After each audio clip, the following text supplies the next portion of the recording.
غزوہ بدر میں ایک عام واقعہ ہوا۔ حضرت ثبات رضی اللہ تعالیٰ عنہ حضور کے غلام صحابی ہیں،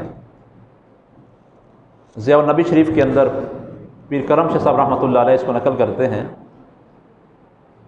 جنگ کا ماحول ہے، حضور صفیں درست فرما رہے ہیں، سب بندی ہو رہی ہے جنگ کے لیے۔ ایک صحابی جن کا نام حضرت ثبات رضی اللہ تعالیٰ عنہ ہے،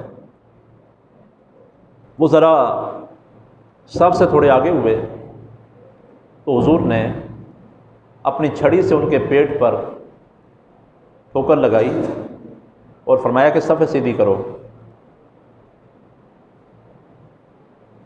تو جب سرکار نے ان کے پیٹ پر چھڑی لگائی کہ سیدھے ہو جاؤ، تو جنگ کے میدان میں ہی حضور کی بارگاہ میں عرض کرتے ہیں، یا رسول اللہ مجھے تکلیف ہوئی ہے، میں آپ سے بدلہ لینا چاہتا ہوں۔ دیکھیں، فوج کا سپہ سالار ہو، میدان جہاد میں دشمن سامنے کھڑا ہو، لڑائی ہونے کی نوبت ہو، اور حضور اللہ کے نبی بھی ہیں اور فوج کے سپہ سالار بھی ہیں، خود کمان کر رہے ہیں۔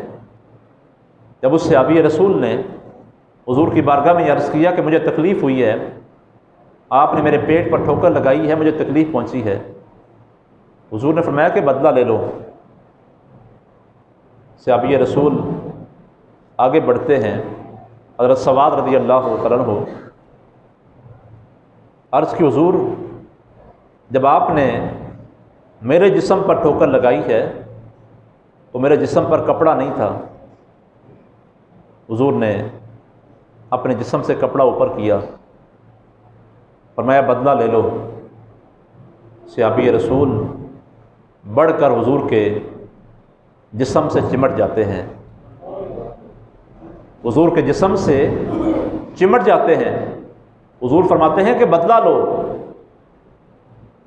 انصاف دیکھیں، مساوات دیکھیں، حضور نے اپنا آپ پیش کر دیا کہ بدلہ لو، لیکن صحابی رسول کی مجال عرض کرتے ہیں، یا رسول اللہ صلی اللہ علیہ وسلم میری کیا مجال، میں غلام ہو کر آقا سے بدلہ لوں۔ حضور نے پوچھا پھر کیا ہوا، یہ سارا ماجرا کیا ہے؟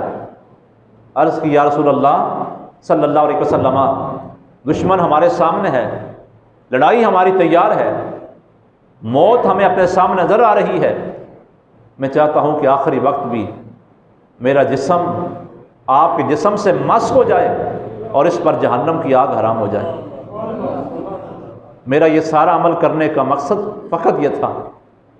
تو ایسے بے شمار واقعات جو میدان بدر کے اندر پیش آئے، جو ایمان کو تازہ کرنے والے ہیں، محبت کو بیدار کرنے والے ہیں، حضور سے وفا اور محبت کی داستان رقم کرنے والے واقعات ہیں۔